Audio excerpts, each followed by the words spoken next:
Channel के study with AGS के online learning platform पर। आज जैसा कि हम पिछले वीडियो में देख चुके थे कि अध्याय 2 में पुष्टि पादपों में लैंगिक जनन हमने पार्ट 2 तक देखा था, जो कि अब उसके आगे कुछ दिन से बंद था, तो कुछ कारणों की वजह से बंद करना पड़ा। तो अब फिर से वीडियो बनाया जा रहा है। तो आप सबसे विनम्र विनती है, निवेदन है कि आप लोग कि अब कोई परेशानी नहीं होगी, आप लोग वीडियो जरूर जाएगा तो आप लोग देखिएगा। तो अब देखते हैं इसके आगे का क्या प्रोसेस है क्या नहीं। तो अगला हमने पिछले बता दिया था कि उसमें होता क्या है कि माइक्रोस्पोरोजेनेसिस जो लघु बीजाणु जनन है क्या होता है, परागकण की संरचना क्या है, इसके बारे में हमने बता दिया था। तो अब हम देखेंगे गुरु बीजाणु जनन मतलब मेगा स्पोरोजेनेसिस। हमने ये बताया था कि माइक्रो और मेगा, क्या हमने 2 वर्ड बताया था, एक बताया था माइक्रो बताया था और दूसरा मेगा बताया था।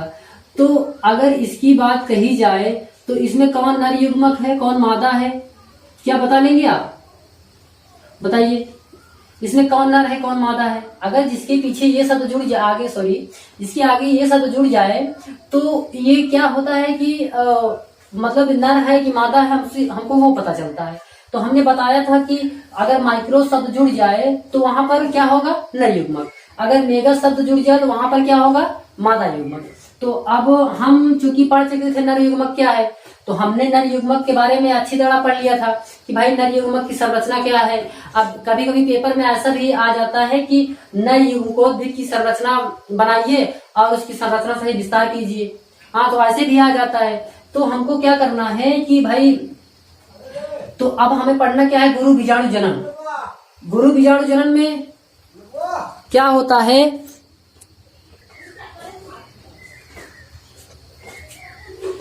तो अगला अब हम पढ़ेंगे गुरु बीजाणु जनन। तो गुरु बीजाणु जनन मेगा स्पोरोजेनेसिस। तो मेगा स्पोरोजेनेसिस क्या है, हम उसके बारे में अध्ययन करेंगे।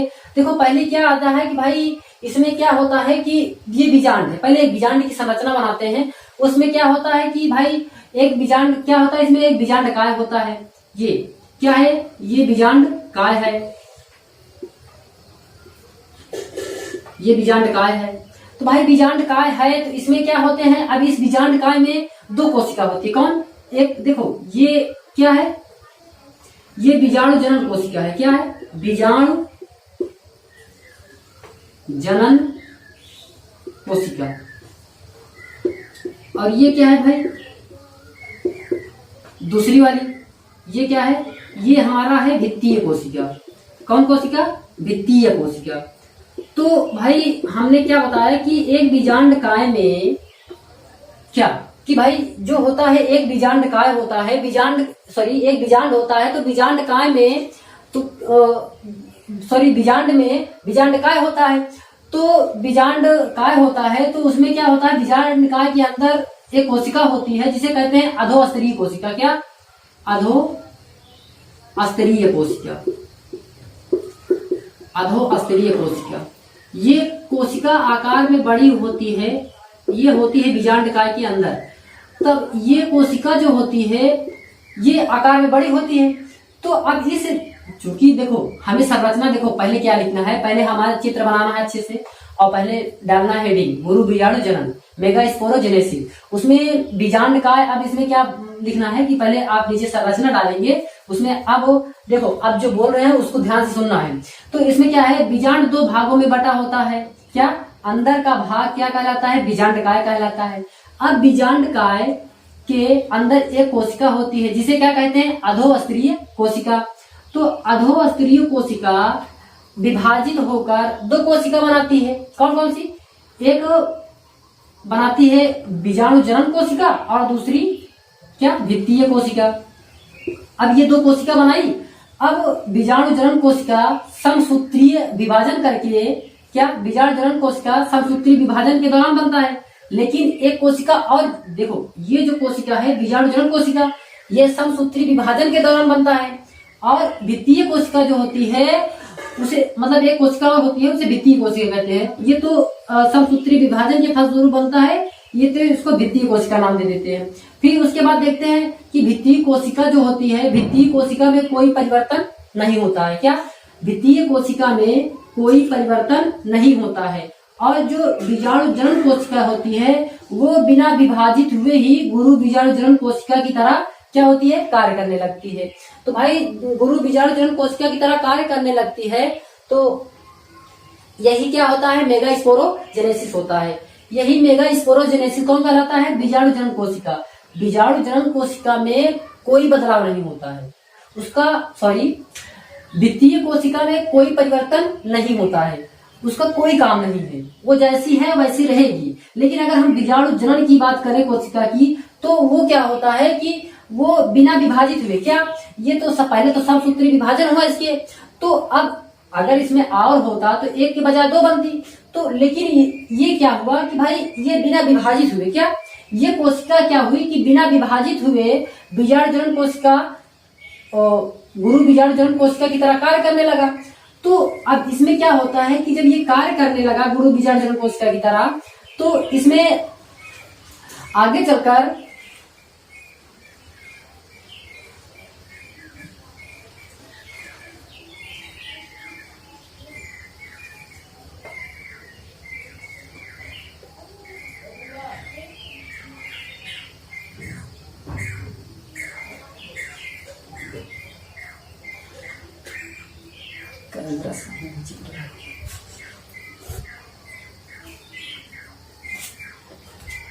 देखो भाई, अब क्या हमने बताया कि भाई बीजाणु जनन जो कोशिका है वो बिना विभाजित हुए गुरु बीजाणु जनन कोशिका की तरह कार्य करने लगती है। तो गुरु बीजाणु जनन कोशिका की तरह कार्य करने लगती है, इसी को हम क्या कहेंगे, मेगास्पोरोजेनेसिस, मतलब गुरु बीजाणु मेगास्पोर कहेंगे, गुरु बीजाणु जनन कहेंगे। तो अब ये क्या होता है कि भाई गुरु जो बीजाणु जो होता है कोशिका, वो उसमें अर्धसूत्रीय विभाजन होता है, क्या उसमें अर्धसूत्रीय विभाजन होता है। तो अब ये कोशिका है, तो अब जब अर्धसूत्रीय विभाजन होता है तो एक कोशिका के फलस्वरूप जब अर्धसूत्रीय विभाजन होता है तो 4 कोशिका बनती है। कितनी, 4 कोशिका, 1 2 3 और 4 कोशिका बनी। तो अब ये क्या होता है कि अब जब 4 कोशिका बन गई तो इसमें क्रोमोसोम की संख्या आधी हो गई। तो इसमें क्रोमोसोम की संख्या आधी होती है। अब जो 4 कोशिका बनी है उनमें से जो 3 कोशिका है, भाई देखो अब अर्धसूत्रीय विभाजन के फलस्वरूप जो हुआ 4 कोशिका बनी, तो इसमें क्रोमोसोम की संख्या आधी हो गई। तो अब ये क्या होता है कि जो 4 कोशिका हैं उनमें से जो 3 कोशिका हैं वो नष्ट हो जाती है, क्या जो 3 कोशिका है वो नष्ट हो जाती है। तो ये जो 3 कोशिका है, एक ये और एक ये और एक ये 3 कोशिका नष्ट हो गई। क्या हो गई, नष्ट, मतलब इसका कोई कार्य नहीं है। लेकिन जो ये एक कोशिका है, ये एक कोशिका है, ये एक कोशिका क्या होती है, क्रियाशील रहती है, क्या क्रियाशील रहती है। समझे भैया, देखो नहीं समझ में आया, देखो फिर से एक बार देख लो। बीजांड जो होता है 2 भागों में बटा होता है, अंदर का भाग बीजांडकाय कहलाता है। अब एक बीजांडकाय विभाजित होकर 2 कोशिका बनाता है, एक बीजाणु जनन कोशिका और दूसरा द्वितीय कोशिका। अब इसमें क्या होता है, द्वितीय कोशिका या अधोस्तरीय कोशिका विभाजित, जिनमें से एक कोशिका को बीजाणु जनन कोशिका कहेंगे और दूसरे को, देखो जब ये विभाजित 2 कोशिका बनाता है, एक को बीजाणु जनन कोशिका कहेंगे और दूसरे को द्वितीय कोशिका कहेंगे। अब क्या होता है कि द्वितीय कोशिका में कोई परिवर्तन कोई नहीं होता, इसका कोई काम नहीं है, जैसे है वैसे है। तो अब इसका कोई काम नहीं, लेकिन बीजाणु जनन कोशिका बिना विभाजित हुए वो गुरु बीजाणु जनन कोशिका की तरह कार्य करने लगती है, इसी को हम कहें गुरु बीजाणु जनन कोशिका कहेंगे। लेकिन अब आगे देखेंगे क्या होता है कि गुरु बीजाणु जनन कोशिका में अर्धसूत्रीय विभाजन के फलस्वरूप एक कोशिका से 4 कोशिका बनती है। देखो एक कोशिका है ना, तो एक कोशिका के फलस्वरूप 4 कोशिका बना। तो अब 4 कोशिका बना तो उसमें क्रोमोसोम की संख्या आधी हो गई। तो अब आधी हो गई तो उसके बाद जब 4 कोशिका बना तो उसमें 3 कोशिका जो होती है वो नष्ट हो जाती है, क्या जो 3 कोशिका है वो नष्ट हो जाती है, लेकिन एक कोशिका बचती है। कौन सी, ये जो एक कोशिका है, ये कोशिका बची। तो ये एक कोशिका क्या होगी, ये क्रियाशील रहती है, क्या ये क्रियाशील रहती है। तो क्रियाशील गुरु बीजाणु, ये अब इसको क्या कहेंगे, क्रियाशील गुरु बीजाणु, मतलब क्रियाशील मेगास्पोरोजेनेसिस। तो अब क्रियाशील मेगास्पोर, तो क्रियाशील गुरु बीजाणु धीरे धीरे वृद्धि करता है, और वृद्धि करता है करते हुए समसूत्रीय विभाजन करता है। क्या? धीरे धीरे वृद्धि करता है, वृद्धि करते हुए समसूत्रीय विभाजन करता है। तो इसका डायग्राम हम आगे बना देते हैं। देखो यहां पर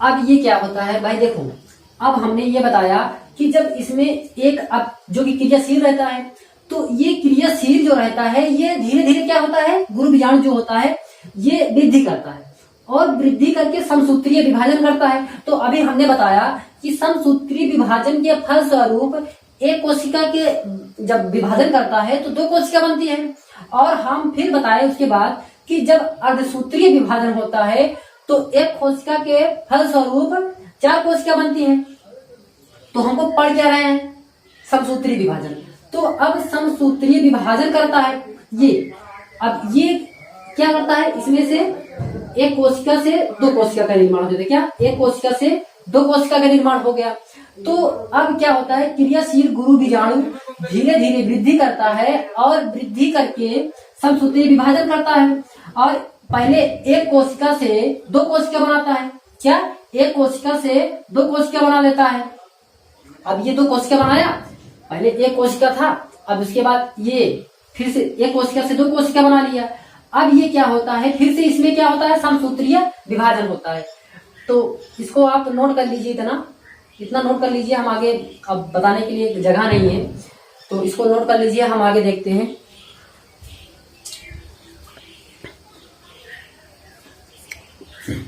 इतना नोट किए भाई, इतना आप इतना डायग्राम बना लीजिए, बाकी प्रोसेस को समझते रहिए। इतना डायग्राम बना लो, ये 2 बना लो, उसको रहने दो, इसको बना दो।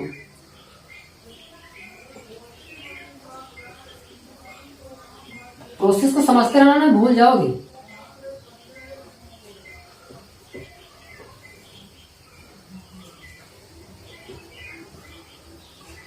देखो अब ये क्या हुआ कि भाई अब इसमें फिर से क्या, जब एक कोशिका समसूत्रीय विभाजन करके 2 कोशिका बनाया, तो अब ये 2 कोशिका बनाया तो इसमें से क्या होता है कि भाई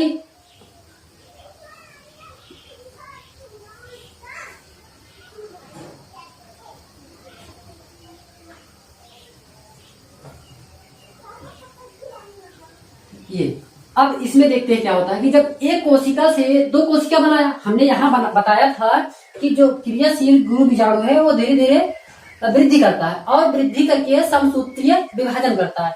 तो समसूत्रीय विभाजन करता है तो एक कोशिका से 2 कोशिका बनाता है। तो एक कोशिका से 2 कोशिका बनाया, अब एक कोशिका जो होती है, अब ये दोनों बीच में है, अब एक कोशिका क्या होता है, चला जाता है कहाँ पर, यहाँ पर निभाग की ओर, ऊपर एक कोशिका निभाग की ओर चला जाता है, और दूसरी कोशिका बीजांड द्वार की, ये देखो बीजांड द्वार है ना, तो एक कोशिका कहाँ से जाता है, बीजांड द्वार की ओर। अब ये क्या होता है कि भाई जब इसमें एक कोशिका यहाँ से जब यहाँ आया तो एक कोशिका चला गया निभाग की ओर, मतलब ऊपर, और दूसरी जो कोशिका है वो चला गया बीजांड द्वार की ओर, नीचे की ओर। तब इसमें क्या होता है कि अब इसमें फिर से क्या होता है कि अब इसमें भी समसूत्रीय विभाजन होता है। किसमें? अब इसमें भी समसूत्रीय विभाजन होता है, तो उसको देखेंगे हम।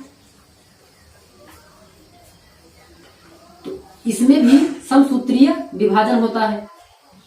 तो जब इसमें समसूत्रीय विभाजन होता है तो एक कोशिका कितनी कोशिका बनाएगी, 2, और 2 कितनी बनाएगी, 4। इसको तो आप जानते हैं,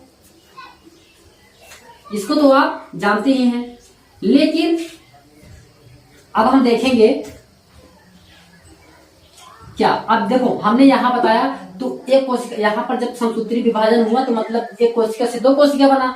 अब यहाँ से जब यहाँ आए तो ये क्या, इसमें क्या हुआ कि एक कोशिका चला जाता है निभाग की ओर और दूसरा बीजांड द्वार की ओर। तो अब इसे क्या कहेंगे, जब इसमें फिर से समसूत्रीय विभाजन होगा, इसमें जब फिर से समसूत्रीय विभाजन होगा तो एक कोशिका से दो कोशिका बनाएगी। तो एक कोशिका से ये देखो दो कोशिका बनाया, जब इसमें समसूत्रीय विभाजन हुआ तो इसमें भी समसूत्रीय विभाजन होगा। क्यों? इसमें भी होगा। देखो क्रोमोसोम की संख्या उतनी है, जितना इसमें है उतना इसमें है। देखो जो हमने बताया था आगुणित जो 3 कोशिका नष्ट हो गई थी, एक समसूत्री बचा था, मतलब एक क्रियाशील बचा था, तो उसमें से जितनी क्रोमोसोम की संख्या थी वो सब इतनी है। यहाँ पर क्रोमोसोम की जो संख्या है वो डिवाइड नहीं हो रही है, केवल उनका विभाजन हो रहा है। जो कोशिका है क्रोमोसोम की संख्या सब उतनी है। इसको आप दिमाग में रखिए, नहीं तो भूल जाए कि क्रोमोसोम जो संख्या है उसको भी आधी हो रही, इसमें भी नहीं, ये सब नहीं, खाली उस जो कोशिका है वो डिवाइड हो रही है, विभाजित हो रही है। तो देखो तो इसमें अब क्या होगा, फिर से समसूत्री विभाजन होगा। तो समसूत्री विभाजन के फलस्वरूप एक कोशिका से दो कोशिका बनाया, तो 2 से 4, तो देखो 1 2 यहाँ पर और 2 यहाँ पर। अब इसमें क्या होता है कि फिर से क्या होता है, समसूत्रीय विभाजन होता है, उसको देखेंगे अब फिर से हम।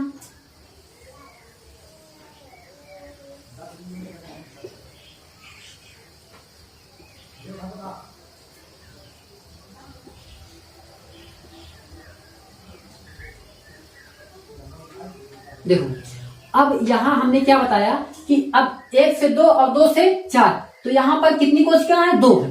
तो अब ये क्या है, कितनी बनाएगी, 4, क्योंकि जब 1 से 2 बन रहा है तो 2 से कितनी बनेगी, 4। तो जब ऊपर भी 4 बना तो नीचे भी 4 बनेगी। हमने बना लिया ये। तो अब ये क्या होता है कि जब इस तरह बन जाती है तो इनमें क्या होता है, व्यवस्था होती है। क्या? इसमें अरेंजमेंट होता है। जब अरेंजमेंट होता है इसमें, तो इसमें अब इसके हम क्या कहेंगे,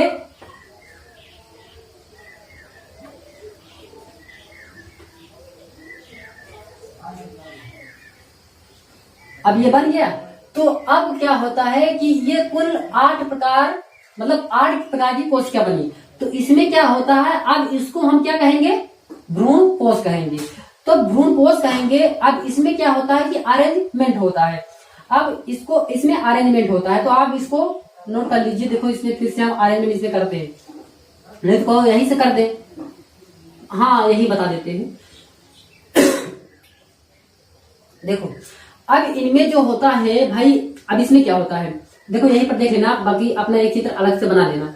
अब इसमें क्या होता है कि इसमें निभाग की ओर जो रहता है, क्या इसमें निभाग की ओर जो रहता है, निभाग कौन है भैया बताओ, ऊपर है नीचे है निभाग, चला जा, ये है निभाग भैया। देखो इसमें निभाग की ओर जो होते हैं उनमें से एक कोशिका आती है बीच में, मतलब मध्य में आती है, केंद्र की तरफ। तो एक कोशिका ये यहां आया, एक दूसरा चित्र बना लेते हैं, सॉरी देखो हम इसी को ले लेते हैं, यही चित्र आगे मतलब बना लेना, ये इसको यहां से हम फिर से ले लेते हैं इसी को, हाँ मतलब आगे फिर से एक चित्र बना लेना अच्छे से। तो हम इसी को बना ले रहे हैं, इसी को मान ले रहे हैं, बना लिए। तो इसमें क्या होता है, देखो अब यहां से फिर से हम, ये तो कोशिका बन गई, क्या ये भ्रूण कोश बन गया, कुल 8 प्रकार की कोशिकाएं बन गई, का निर्माण हो गया। अब इसमें क्या होता है, अरेंजमेंट होता है, मतलब व्यवस्था होती है। तो देखो किस तरह व्यवस्थित होती है। तो अब इसमें क्या होता है, निभाग की तरफ से एक कोशिका आती है बीच में, मतलब केंद्र की तरफ, मध्य की तरफ। तो एक कोशिका बीच में आया निभाग की तरफ से, ये अब ये क्या हो गया, ये चला आया यहाँ पर, देखो यहाँ पर चला आया। अब क्या होगा कि अब बीजांड द्वार की तरफ से एक कोशिका आता है बीच में, ये बीजांड द्वार ये है, तो एक कोशिका चला जाता है यहाँ से यहाँ, तो इसको क्या होता है, एक कोशिका यहाँ से यहाँ चला आया, तो ये दोनों मिल गए, क्या मिल गए। अब ये दोनों मिलकर क्या बनाए, द्वितीयक केंद्रक। क्या इसका नाम दिया, द्वितीयक केंद्रक।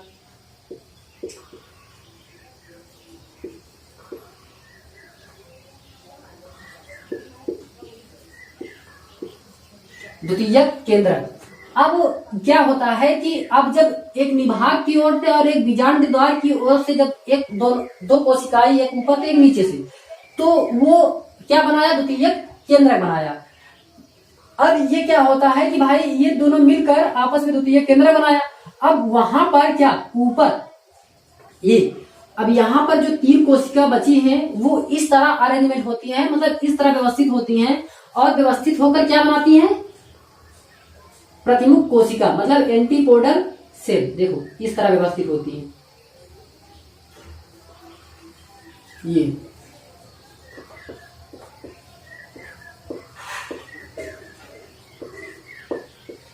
द्वितीयक केंद्रक, तो भाई ये द्वितीयक केंद्रक बनाया। तो अब क्या होता है कि अब देखो ऊपर तो हमने बता दिया कि वहां जो ऊपर 3 कोशिका है इस तरह व्यवस्थित होती है और व्यवस्थित होकर क्या बनाती है, द्वितीयक केंद्रक। ये इस तरह व्यवस्थित होगी वहां पर। अब लेकिन जो नीचे 3 कोशिका बची है वो इस तरह व्यवस्थित होंगी। देखो ये इस तरह व्यवस्थित होंगी, इस तरह व्यवस्थित होंगी। अब हम ये इस तरह व्यवस्थित हो गई। अब इस पे आते हैं हम। तो अब ये क्या होता है कि जिस तरह व्यवस्थित हो गई तो हम बगल बगल वाली कोशिका को क्या, बगल बगल जो कोशिका है एक, देखो ये वाली और ये वाली, इन दोनों कोशिका को हम क्या कहेंगे बताओ भाई, सहायक कोशिका। क्या, सहायक कोशिका। क्या कहेंगे, सहायक कोशिका। सिनर्जिड सेल, क्या कहेंगे, सिनर्जिड सेल कहेंगे। अब लेकिन एक कोशिका और है, देखो बीच में एक कोशिका और है ना, ये जो बीच में कोशिका है इसी को क्या कहेंगे, अंड कोशिका।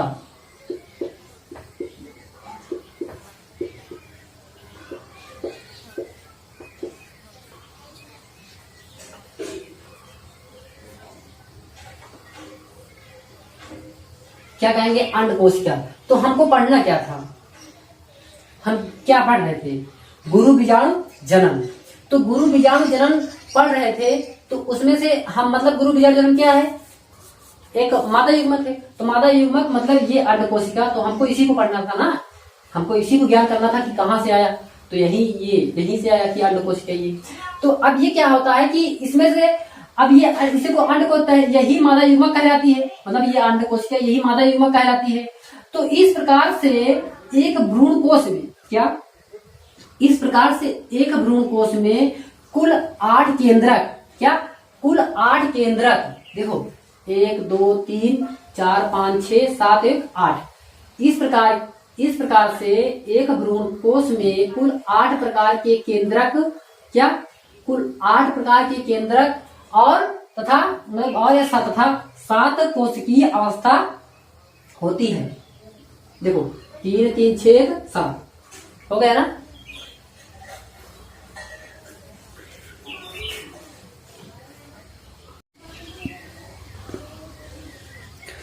तो भाई इसको देख लो, नोट कर लो, समझ में आया हो।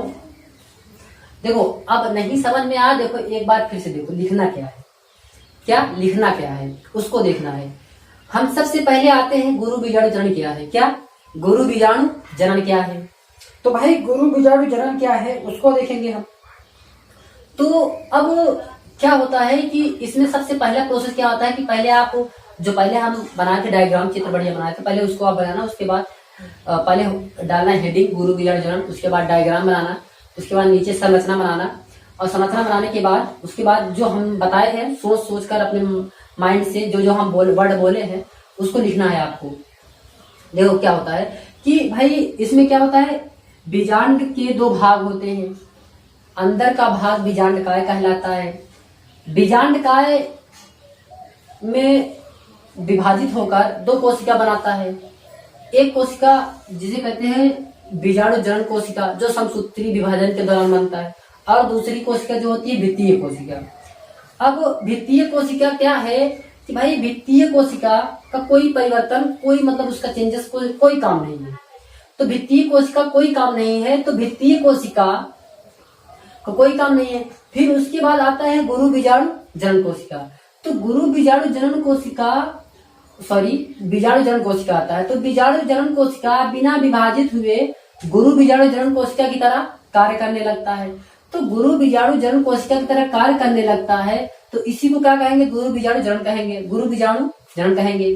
तो अब क्या होता है कि गुरु बीजाणु जनन कोशिका में अर्धसूत्रीय विभाजन होता है। क्या, अब अर्धसूत्रीय विभाजन होता है किसमें, गुरु बीजाणु जनन कोशिका में।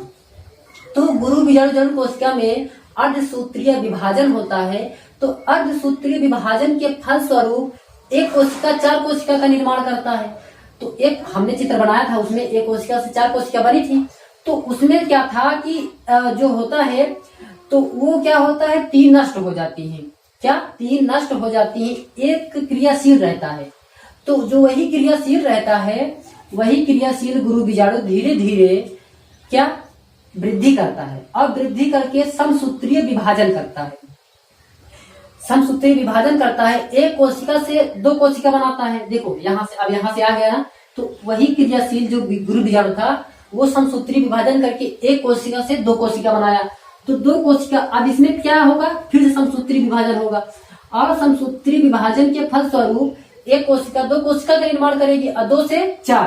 तो देखो 2 से 4 किया, अब यहाँ से फिर से समसूत्रीय विभाजन होगा। तो इसमें 4 से अब 8 कोशिका बनेगी। तो देखो यहाँ पर 8 कोशिका बनी, 8 कोशिका बनी। तो अब इसमें क्या होता है कि ये कुल, अब ये एक प्रकार का भ्रूण कोश बन गया। क्या ये एक प्रकार का भ्रूण कोश कहते हैं इसे, एक प्रकार का। अब एक बीजाणु का कहते हैं, एक बीजाणु के अंदर ये भ्रूण कोश है तो इसे भ्रूण कोश कहेंगे। अब इसमें क्या होता है, अरेंजमेंट होता है। क्या अरेंजमेंट होता है। अब इनमें जो होता है, जो निभाग की ओर होता है वो एक कोशिका चला जाएगा मध्य की ओर, बीच में केंद्र की तरफ। तो निभाग की ओर से एक चला जाएगा इसमें, तो यहाँ आया कोशिका, तो एक कोशिका बीच बीजाणु द्वार की तरफ से निकल कर चला जाएगा यहाँ पर तो बीच की तरफ, क्या बीच की तरफ यहाँ पर हो गया ना।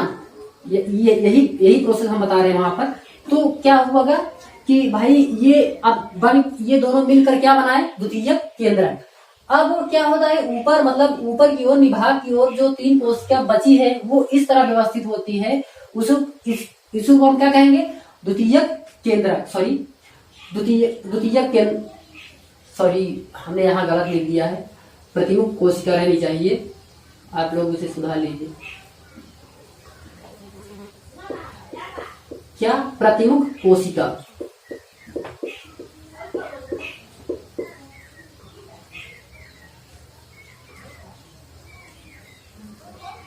प्रतिमुख कोशिका। अब क्या होता है कि भाई अब जो ऊपर 3 बची है विभाग की ओर वो इस तरह व्यवस्थित होंगी, वो बनाते हैं क्या, प्रतिमुख कोशिका। अब नीचे जो बची है बीजांड द्वार की तरफ वो 3 कोशिका इस तरह व्यवस्थित होंगी। बगल बगल वाली कोशिका को हम सहायक कोशिका कहेंगे। क्या सहायक कोशिका मतलब सिनर्जिड सेल, सिनर्जिड सेल कहेंगे। अब क्या कहेंगे भाई, अब इसे क्या कहेंगे, द्वितीयक केंद्रक, पोलर न्यूक्लियाई।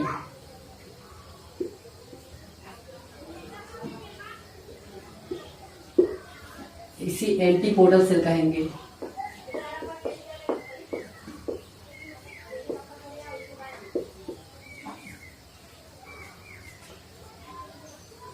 अब क्या होता है कि अब नीचे जो 3 कोशिका बची हैं उसे सहायक कोशिका कहेंगे और बीच में जो कोशिका बची है उसे क्या कहेंगे, अंड कोशिका कहेंगे। तो इस प्रकार से क्या इसी को मादा युग्मक कहेंगे। तो इस प्रकार से एक भ्रूण कोश में, क्या इस प्रकार के एक भ्रूण कोश में कुल 8 केंद्रक तथा 7 कोश की अवस्था होती है। अगर एग्जाम में कभी कभी क्या वो एग्जाम में हमेशा पूछता है कि भ्रूण कोश में जो होता है, क्या भ्रूण कोश में कुल कितने केंद्रक और कितनी कोशिका होती हैं। तो आपके सामने है, आप लोग बता लेंगे कुल कितने केंद्रक और कितनी कोशिका होती हैं। और हमें पढ़ना क्या था, हम पढ़ क्या रहे थे, गुरु बीजाणु जनन मतलब मादा युग्मक। मादा युग्मक कौन, कहाँ से हमें प्राप्त हुआ, कहाँ से, कौन कोशिका से, बीजांड द्वार की तरफ से। ये देखो बगल बगल वाली सहायक कोशिका हो गई और जो बीच में है इसी को क्या कहेंगे, अंड कोशिका मतलब मादा युग्मक। मादा युग्मक हमको तो इसी को पढ़ना था ना कि भाई मादा युग्मक कैसे प्राप्त किया जाए, कहाँ से हमको मिलेगा।